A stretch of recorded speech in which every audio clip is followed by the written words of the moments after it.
All right, guys, we will go ahead and get started. First of all, I just want to thank everyone for being here. We are here at the NMBA. We're super excited to get these webinars ramped back up for you guys. And if you do happen to have any questions in regards to the NMBA, feel free to just kind of hang back after the call, and we can chat about, whatever you might have a question about. So as you all know, today's topic is reverse mortgages. Our amazing speakers here are going to shed some light on this infamous topic that I feel like there's all sorts of myths out there about. So they're going to help bust some of those today. And our speakers today are Nathan Guerrero with Mortgage South of Tennessee, Matt Helton with One Trust Home Loans, Steve Hopeful, New American Funding, and Jackson Matheson, the Wood Group of Fairway. So welcome, gentlemen. We're so excited to gain a little bit of your knowledge that you have. At the end of this meeting, we will leave a little bit of time for some questions. So if you think of something throughout any one of their slides, then just go ahead and pop it in the chat and we'll go over those at the end. So let's go ahead and get started. I'm going to hand it on over to Nathan. Hello, everyone. Thanks for allowing me to be a part of this. And I hope everybody's having a great day, first and foremost. To your point, the reverse mortgage loan is a topic of contention sometimes. Even people, they don't understand it. They have misconceptions. I've been dealing with it for almost 20 years now. It's about how long I've been doing these loans, and we've done a lot of them, helped a lot of people, and it's all about the education piece. The thing that that I want to, the topic that I'm going to start off with, okay, is a lot of times I hear reverse mortgages are expensive. They're too expensive, or the costs are too high when you compare it to other loans. Well, I don't really push back on that too much. I do say, well, they are expensive, but it's important to know what you're paying for and why, and that in reality, it's worth it. Okay, so when we look at the FHA insurance, it's a major cost. The largest reverse mortgage expense, the FHA insurance premiums are mortgages look pricey compared to traditional loans, but the cost isn't a penalty. It's the price of a powerful guarantee, and I'll go further into that. FHA mortgage insurance is broken up into two ways. Number one is the 2% upfront load premium that if anybody's familiar with traditional FHA loans, they also see that on the traditional side too. But then we have an ongoing 0.5% premium, and that's of the mortgage balance that's added each year, and that's just an internal cost. Reverse mortgages are expensive, but when you understand what it's buying you, you realize that it's really worth it. Let's take a look. So we'll go to the next slide. I'm just going to kind of talk through this, and whoever's on this call can keep these slides and just go back and use it for information moving forward. But hey, when Nathan, we look at, yes. So sorry to interrupt, but we do just need you to share your screen. We can't see your slides. I'm sorry, I wasn't prepared for this, so no, that's okay. I can share. Yeah. Just the button top right, there's an arrow that says share in your Teams chat. You see that? Third from the right. Yeah, it's not showing. It's okay. I'll share. I have your slides here. Okay. So really that second, the slide that I was looking at is the value of FHA insurance. And like I said, I'm going to kind of just talk through these, and you can go back and read it for more detail. So the first thing that someone needs to know, okay, the FHA insurance that is provided to the reverse mortgage loan is very unique in the sense that it's non-recourse. Okay. So when we say non-recourse, there's no recourse to the estate and there's no recourse to the individual. So the client can rest assured knowing that, all right, if for some, off chance, very unlikely chance, that my loan balance is higher than the value of the property at the time that my loan becomes due, which would be the selling of the property or the passing of um, the final spouse, last living spouse. Okay, at that time, if the loan balance is higher than the property value, FHA is going to step in there and pay that difference for the estate. So no one's ever going to be left holding the bag. No one's ever going to be left with a large bill. And people want to know that they're not leaving their family in a tough spot. Okay. So FHA is going to cover that. But the individual is also protected, meaning that if we have somebody that has other assets beyond their home, maybe they have final expense insurance, something for their final expense needs, and they were to have to exit the home, and we're in that situation, unlikely, but that the property value is less than the loan balance, the individual could exit that property and not worry about it attaching to their own independent finances outside of the home. So their personal finances are protected, their estate's protected, total non-recourse, which is very different than any other loan. Those of you familiar with a home equity line of credit, if that situation happens and there's a negative balance due, that negative balance attaches right to the estate. It's not that way with a reverse mortgage. Okay. So that's very important. The second piece to the insurance, which is every bit as important as what I just mentioned, the estate being protected in the individual, the funds available to the individual. All right. Well, most of the time when I do a reverse mortgage for a client, depending upon their loan balance, we're going to open up a reverse mortgage line of credit that they're going to be able to access for future needs. That line of credit will actually grow for them over time too through a total guaranteed growth factor. So that line of credit, an individual doing a reverse mortgage wants to know, okay, if I do this and I don't take all my funds, which I don't ever really recommend, but if I don't take all my funds and I have this money sitting out here for future needs, what happens if the economy tanks? What happens if the home value goes down?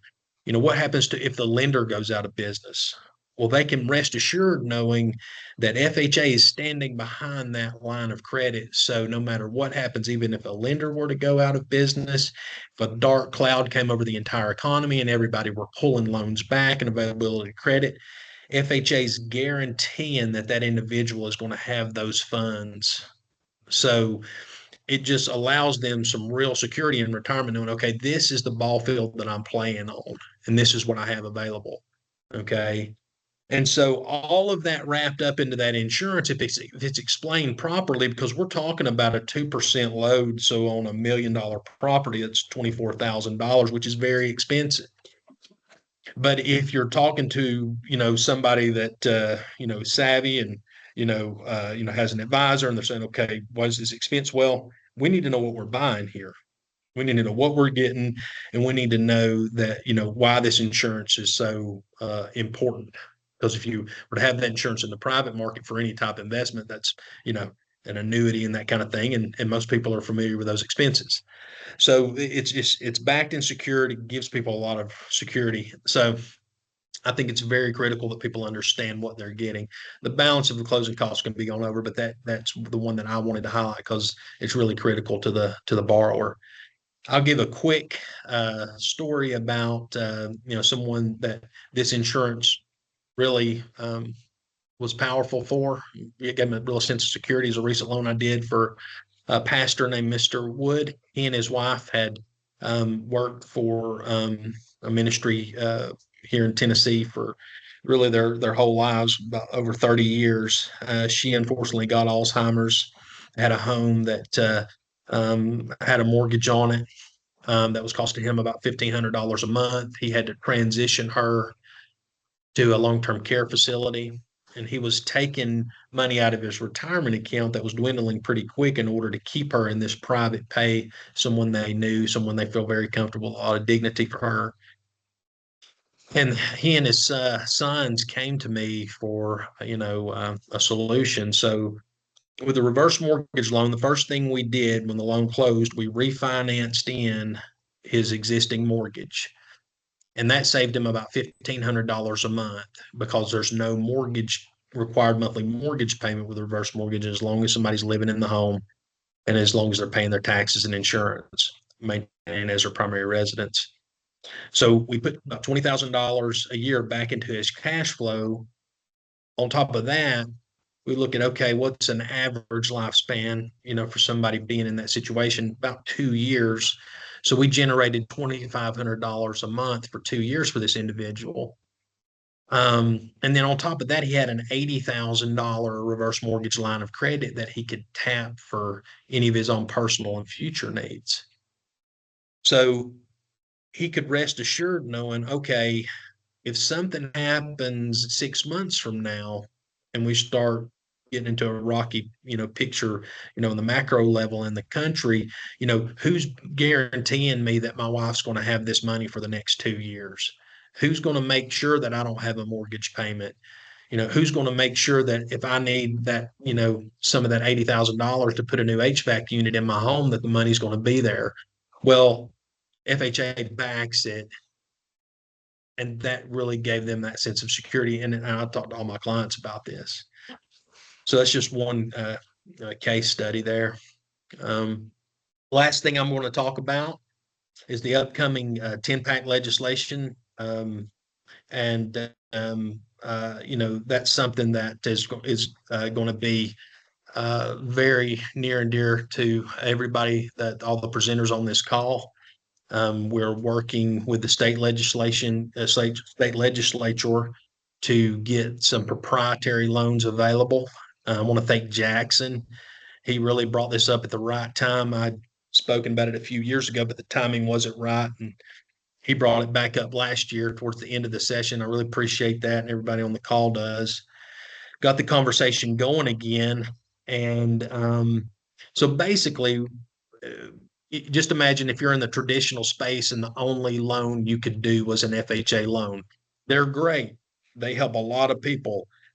I've spoken a lot about the insurance and why it's important, and some great things about the program, but it's not going to fit every situation. Some people will not qualify for the FHA loan. Some properties won't.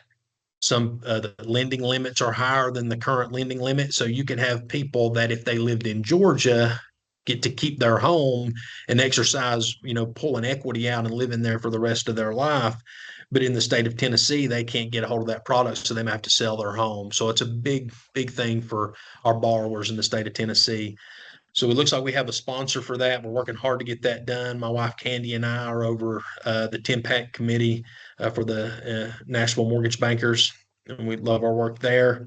If you have any questions, you can reach out to us for that. But I really encouraged everybody to come to Day on the Hill next year in March and show up, show out, support.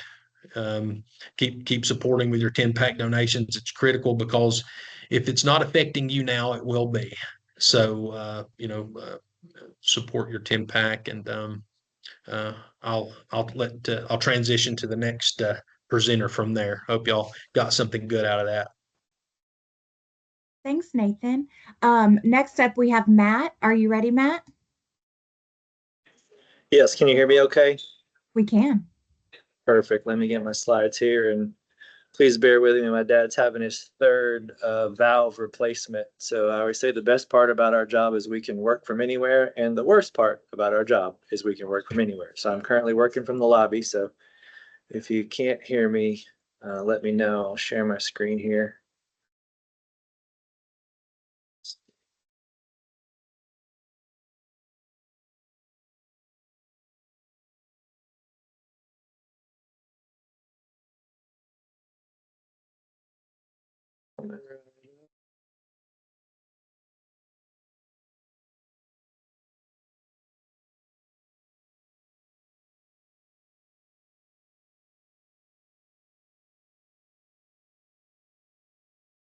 You guys see that?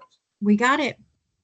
Okay, perfect. Well, I like to share with seniors that our goal is to make sure that they haven't worked 30, 40, 50, 60 years to scrape and get by. So I like to use the phrase thrive in retirement because, I think our whole goal of everyone's on this call is to make sure seniors don't feel like they don't have any money. A lot of seniors have tons of net worth. It's just all buried in their backyard. So I love to use that phrase. Our goal is to help them thrive in retirement. So as we get going here, Okay, this is put this one up for you. So my misconception I was going to talk about today is a lot of seniors say they do not want to do a reverse mortgage, as you've all probably heard, because they do not want to lose their house. Who's heard that one before, guys? Heard that one? That's a daily concern, right? They usually say, are you and Tom Selleck going to show up and steal my home? If I've heard that once, I've heard that 100 times.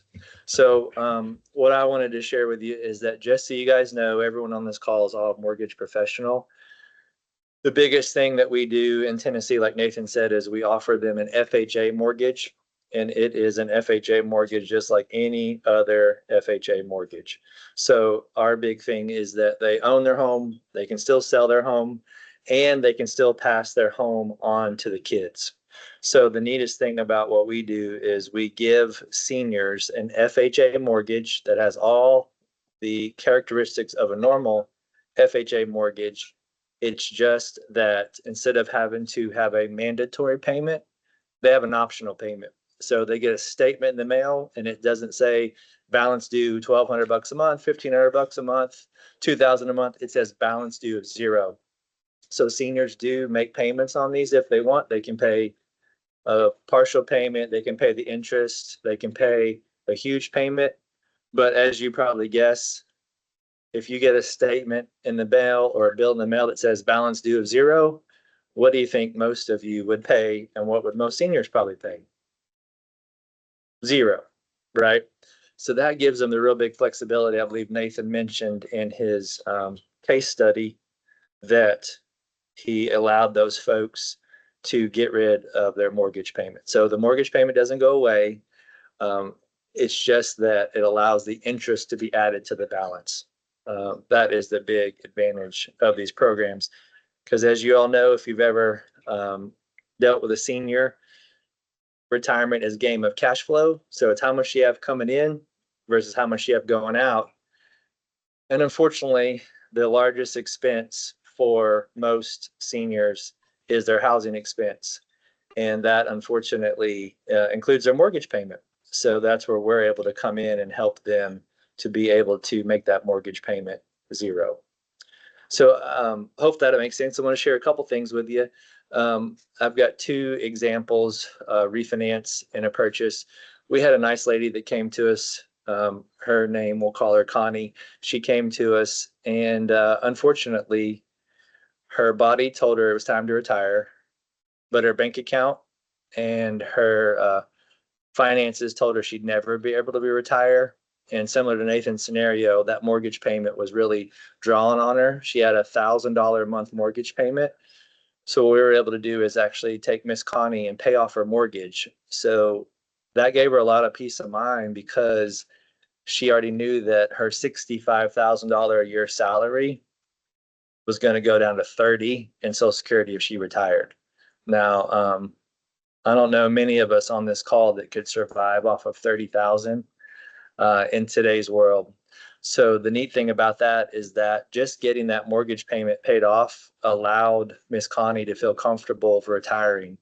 So that kind of gave her the peace of mind to make that jump, was wiping out her mortgage. But on top of that, we gave her $100,000 in cash. We also gave her a $100,000 line of credit.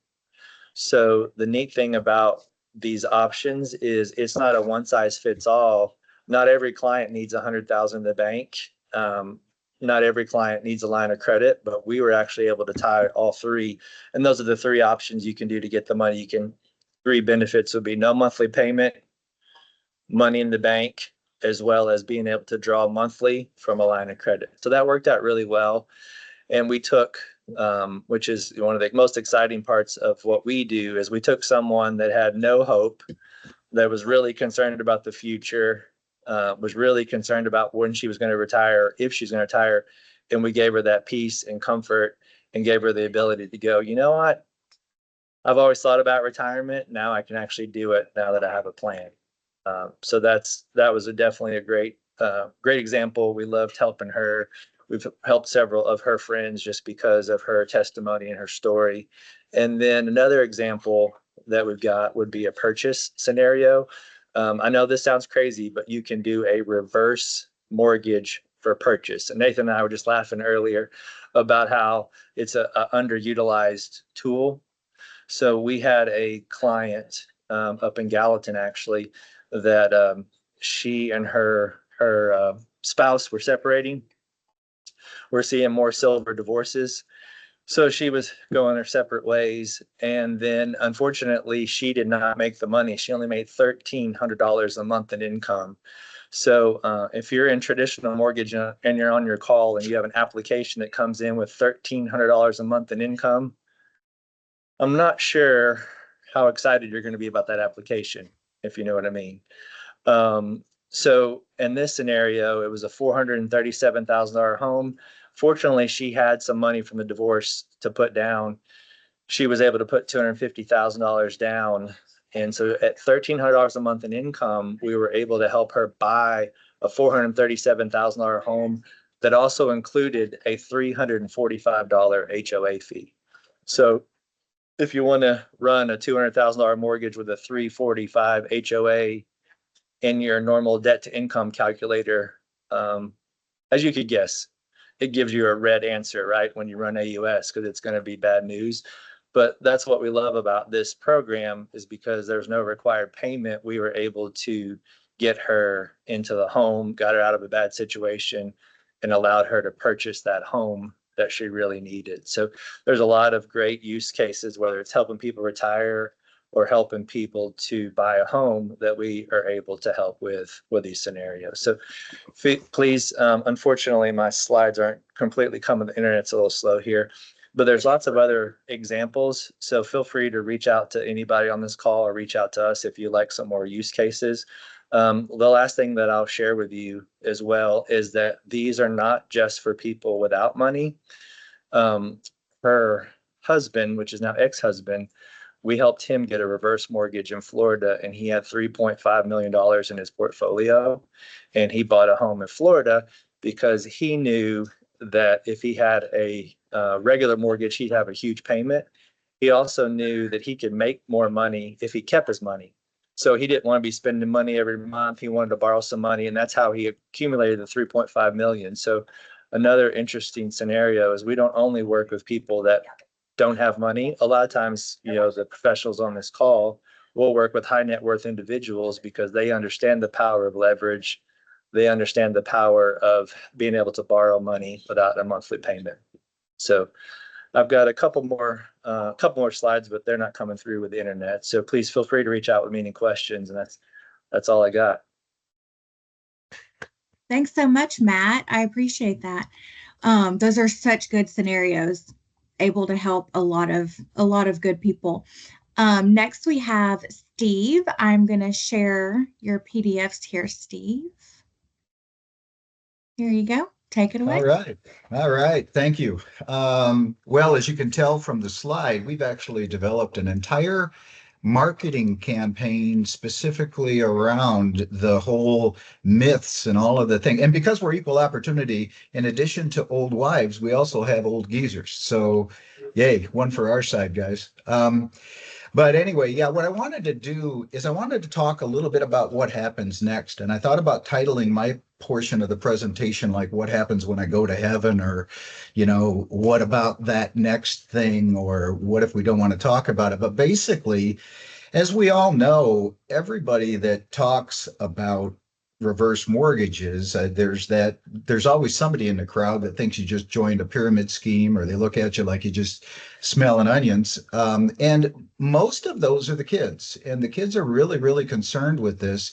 I do appreciate the fact that we're doing this education like we are, because as everyone can attest, a lot of what we're doing is we counsel not only the clients, but in a lot of times kids, nephews, grandkids, things like that too, because we want everybody to be on board about what's going on with a reverse mortgage when it's time to pay it off.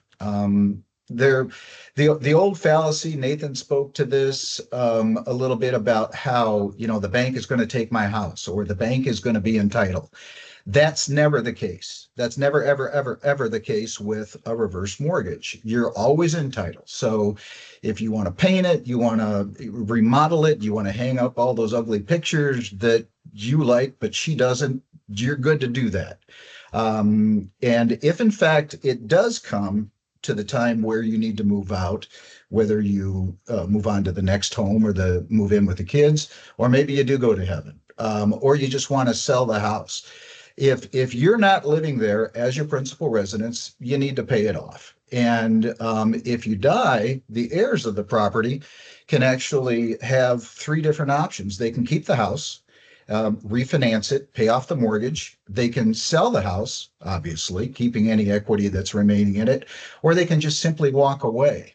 And again, to go back what Nathan said earlier, the FHA on the insurance on the reverse mortgage, it's if it's upside down, you just walk away, basically like toss them the keys and you're gone. Likewise, if it's upside down, the heirs can actually purchase the home for 95% of the then market value. I'll say that again. So if it's upside down, come time to sell, the heirs can buy the home for 95% of the then market value. So it's a way again to again capitalize on the FHA component of this, and it allows us to use the non-recourse function of that so that there's no liability that survives the borrower. And the truth is, really, when you get down to it, Matt touched on it, made a good point about independence. And that's really, I think, for me, what the biggest thing is. I mean, hey, I've been renting mortgage money for 35, 40 years now. And I've just only recently started in the reverse side simply because I've grown up. I've grown up with my clients, and I can really, really see the value in this. I think it's an important tool to have. It's kind of like going golfing and leaving one of your clubs in the car that you might be able to use. If you don't know everything that's out there and available to you, yeah, you need to know the different things that are out there. Not a lot of people, like Matt mentioned, not a lot of people know that you can do a purchase mortgage on a reverse mortgage. So it gives our people freedom. It allows them opportunity. It gives them time up to a year after the person moves out of the house. And at the end of the day, if your kids complain, just tell them they'll just have to wait. And if they behave, one day they may be able to get the house in their own name. So I've got a good scenario. Everybody's talking about a story, and one that really touched me just about to the point of tears. I had just begun doing reverse mortgages, and I had a good old boy living out in the sticks in Alabama in a manufactured home that needed a new roof. And he had some banged up credit, way upside down in his monthly payments, and called me as a last resort. And shortly after we closed, he called me and was just telling me, and this is what got me. He says, "Thanks for making this happen. Now I know where I can spend the rest of my life."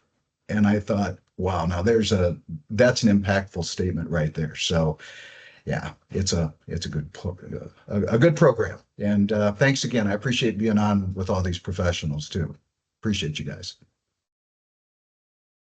Thanks, Steve. Yeah, that's a very heartwarming story as well. Jackson, do you want to go ahead and share your screen, or I have yours here if you want me to share it for you? Either way. There you go. Right, Perfect. Perfect. All right. Awesome. I'm very grateful for the opportunity to talk to everybody today. My name is Jackson Matheson. 5 years in the mortgage industry, 3 years as a reverse specialist. This is my second career. a lot of the information that we have, you're probably going to see there is some overlap between our presentations, and actually a lot of that's by design because we want everybody to kind of get these points that we want to keep hammering home, which is why I'm starting with just reverse mortgage basics. Again, a lot of these have been hit, but number one, a home equity conversion mortgage is a very specific type of reverse mortgage. It's the only one that's currently allowed in the state of Tennessee. Hopefully we're going to change that next year, but it is an FHA loan. And all of you guys use FHA loans to help your first-time home buyers. This is an FHA loan to help your last-time home buyers. That's it. There's nothing scary about it. You just need to know that this is the mortgage that's there to help you finance the last home that you're living in. Gives you access to your money that's in your house without incurring a payment, which is incredibly powerful because, as Matt said and some of the other speakers said, like, retirement's about managing cash flow. We don't want a mortgage payment in retirement. You must be 62. It must be your primary residence. You must pay your taxes, insurance, and maintenance costs. Those things are true whether you have a mortgage or not. And then finally, really the whole purpose, this last bullet's going to lead me into my myth, which we just want to use our house, which for 80% of the country is your largest financial asset. The problem is everybody calls their house an asset, but they interact with it like a liability, which means it only costs them money. They never use it to actually complement their retirement plan. And so for me, my myth is, aren't reverse mortgages just a loan of last resort? What does that really mean? That means, oh, I'll turn to my house if I run out of all of my other money, which has been shown time and time again by academic studies, not by loan officers, not by reverse mortgage professionals. Like finance and economic PhDs have said that is the worst way to optimize the use of your home equity in retirement. And it came from a regulation or a guideline from FINRA, the Financial Industry Regulating Authority, the people that oversee financial advisors and all the securities license folks. That used to be the guidance back in like the 80s, the 90s, the early 2000s, before a lot of changes had come. And, you know, this is verbiage, the loan of last resort. That's verbiage that people who are not in the industry don't really like. Only people in our industry know what that means. So other like people outside of that, they don't necessarily use, oh, it's a loan of last resort. But I got this to help you kind of sniff out this myth. What else does it look like? Oh, I don't need a reverse mortgage. I have 3.25% interest rate. Oh, it's a good product for the right person in the right scenario. Implication being not for me. It's for those people over there who are poor. You know, my payment's affordable. Don't worry about it. Oh, I already paid off my house. I don't need a reverse mortgage. Or essentially, like, I'll get one later if it comes to that, if everything goes to hell in a handbasket. And like I said, those are not accurate statements. Those are all, frankly, in my opinion, my observation, mostly pride and emotional statements. Because I know, and all these guys we all work with many, many, many financial advisors who are multi-millionaires who either have reverse mortgages currently or plan to get one when they're 62.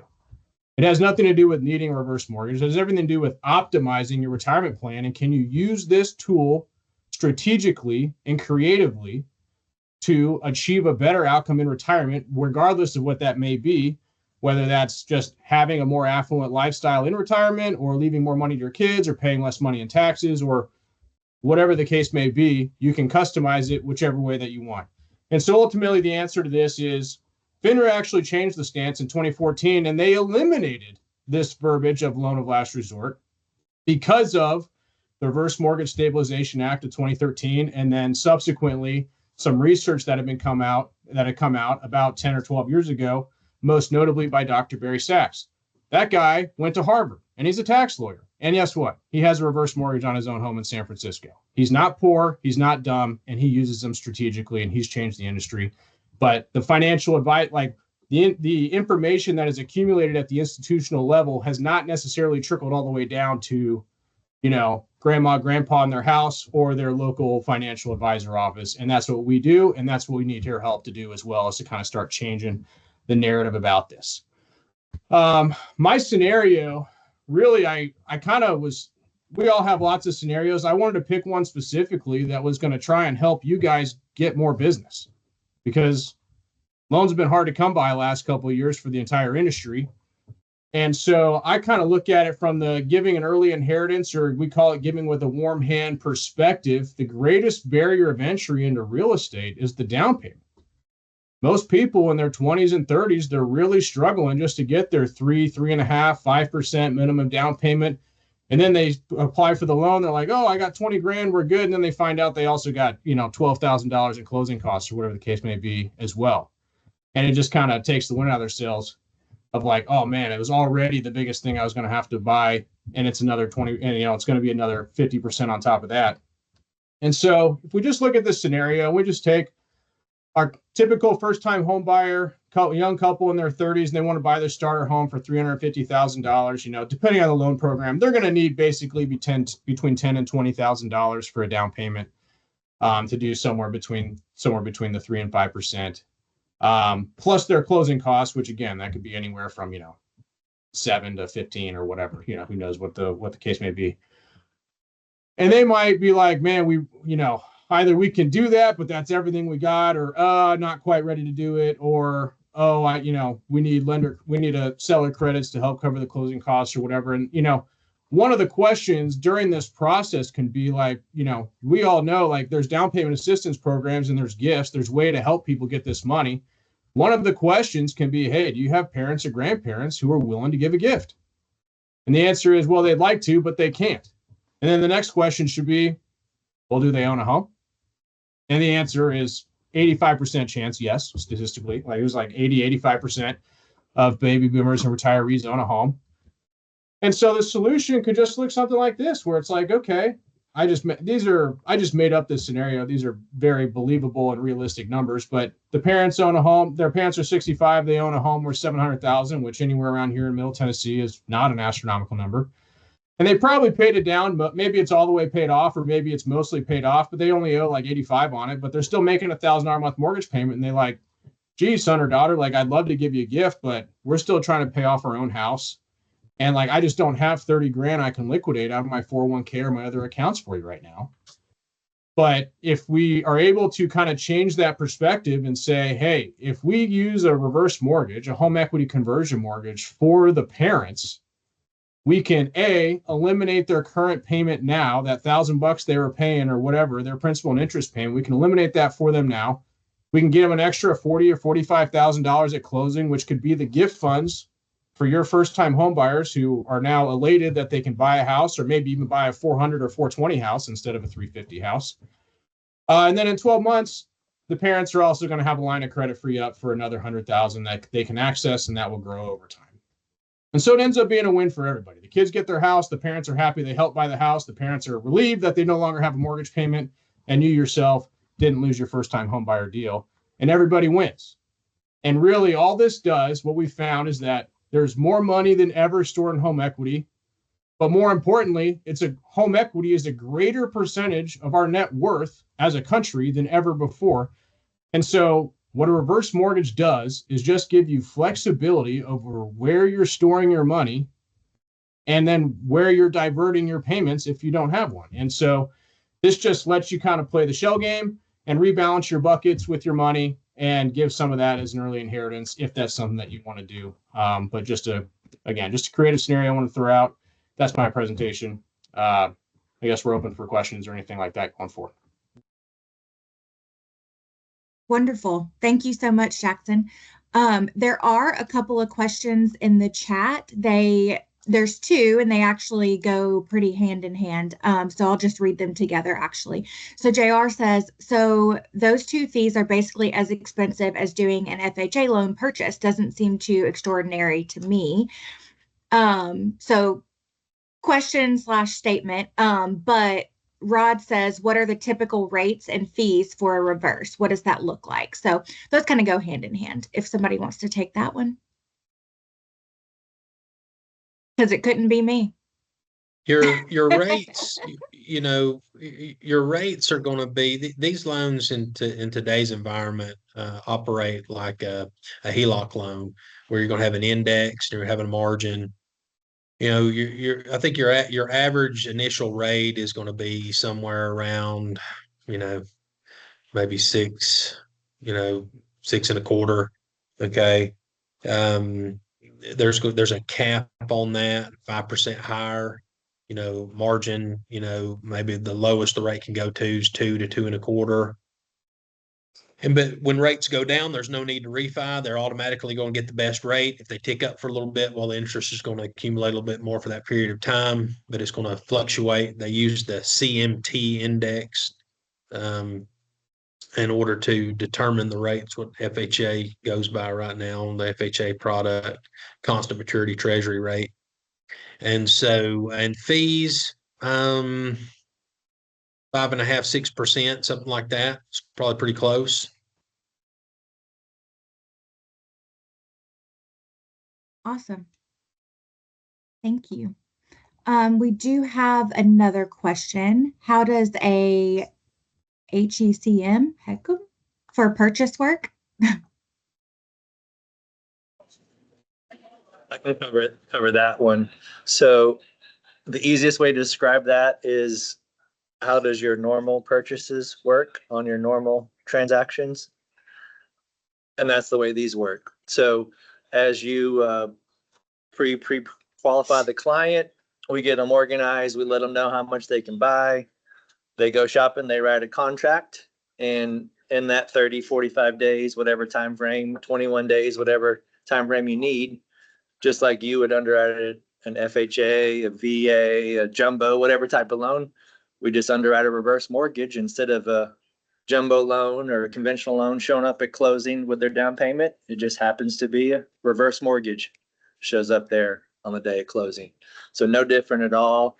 The agents don't really have to change their process. They just do the FHA contract, and it is it's as confusing as it sounds simple, meaning that we have to explain it several times, where a lot of agents will be like, whoa.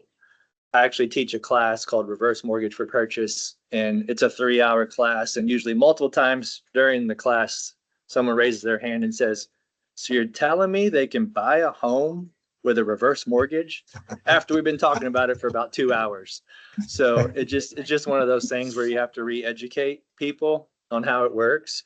But yep, it works exactly like a regular mortgage. The only thing's different is they don't have to make a monthly payment, and it also is easier to qualify. So we have a lot of times the guys on here will be able to save a transaction you may not be able to close, not because you don't know what you're doing, not because anything. It's just that we can count 0 in our calculation of debt to income, instead of you may have to count a $1,500, $2,000 payment. All we have to do is make sure they make enough to pay taxes, insurance, and HOA, and any other bills they have. And there's even some workarounds. If our loan will pay the taxes and insurance for them, it even makes it easier for them to qualify. So just a great solution for seniors that need to age in place. They just want to age in place at a different home with a different monthly payment. Works out really well. Yeah, if I can chime in on that approval portion too. Yeah, and because I've been renting money for so long on the forward side, credit scores were always like king. I mean, they're indicative of how people make payments, but it's not a factor necessarily with reverse mortgages as far as that goes. So don't be concerned about a 620 credit score or even a 599 credit score. We've still got opportunities to help them. And like Matt said, when you use we call it a LISA, acronyms, lenders, but we call it a LISA, we set money aside, and it's almost like a get out of jail free card for a lot of lenders. And the only other thing I'll say just in closing, and I know that, or not in closing, but the only other thing I'll say as I close my comment is with regards to the loan to value. We should keep in mind that these aren't 95% loans. Okay, these are probably 50%, maybe a little bit less on the loan to value. So if you've got a client that was considering to pay cash, and maybe that would just barely get them into the house and leave them nothing in the bank, maybe the reverse mortgage is a better idea, where they can stay liquid, keep some of that equity out in their bank account instead of leaving it in the house. So that's been one of my biggest things as far as folks calling and saying, hey, I've got 5% down. Can my folks get a reverse? So just so you know. Awesome. We have another question from Sharon. Can taxes and insurance be included?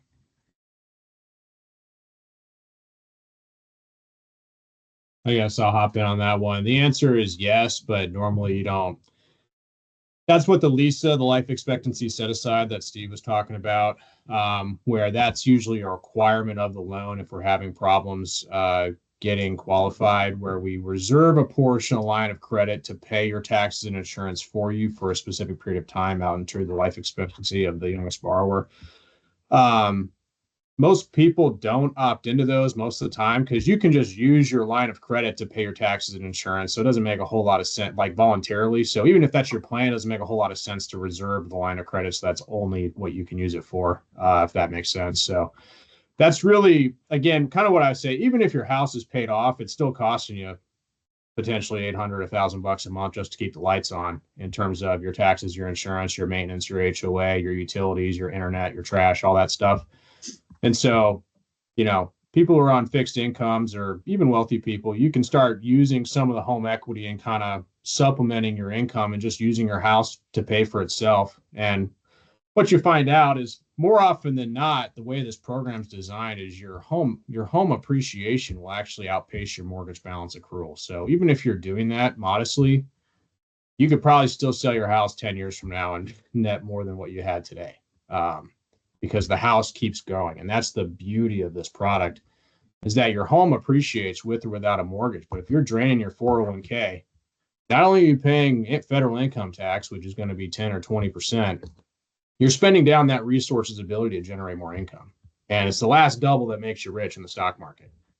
And so that would be my answer to that is, yes, you can use a line of credit to pay taxes and insurance. If required, you can reserve a portion of line of credit that's exclusively for taxes and insurance. And then third is it might be more advantageous to use home equity for that cause regardless, rather than pulling it from some of your other funds. So Awesome. I don't see any other questions in the chat. So looks like we have about 10 extra minutes. If anybody has any additional questions, they can raise their hand or pop them in the chat. But I really appreciate you guys taking time out of your busy schedules to present and share your knowledge. Oh, we have some questions. Perfect. Let's go with Will. You want to unmute? I might have to unmute you. Hold on.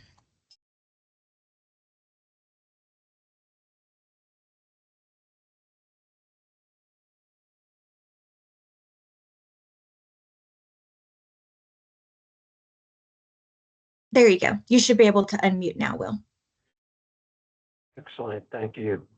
Great presentation. Really enjoyed the information that has been presented. I've learned a few more additional things. I've been in the mortgage business 30 years, and I always send my referrals over to Matt Helton. And but here's my question. In regards to debts or medical debts or things like that, I got to assume they can consolidate all of these items and get them back to par. Am I correct on that? So when you're talking about consolidating debts, are you talking about paying these off of the closing statement at the time of the loan to get them squared up that way, or is that what you're referring to? Like a refinance cash out, or what if also if they want to purchase and they use the reverse to pay off debt so they can purchase? Either way.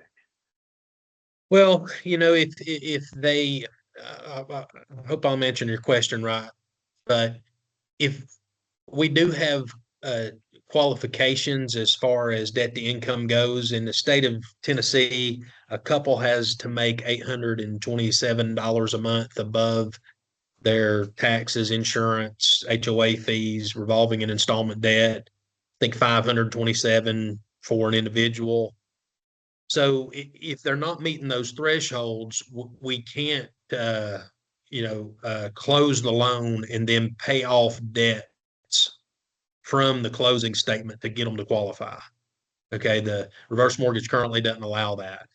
So we got to find a way to qualify them as they sit. Now, there's some different ways we could go into how we could use the reverse mortgage availability to do that. But bottom line is we can't pay off debts in that manner.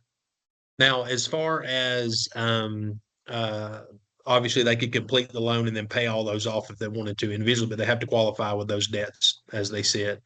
When we look at a purchase transaction, it really doesn't necessarily maybe work in the sense that you maybe think it's working.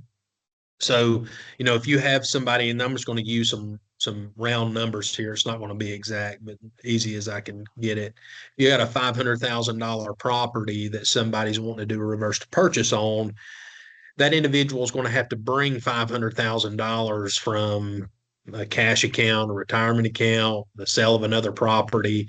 Let's say they got to bring 500,000, half of it to the closing table. Okay, they're going to bring half of it to the closing table, and then we as lenders are going to be there to disperse the other $250,000 to them. We're going to pair that money together. That money's all going to be dispersed to the seller. So we're not able to borrow from the reverse mortgage to pay off debt in that way because we got to bring money to the closing table. Hope that's explained some of that for you. Yeah, no, that makes sense. Thank you. You got it.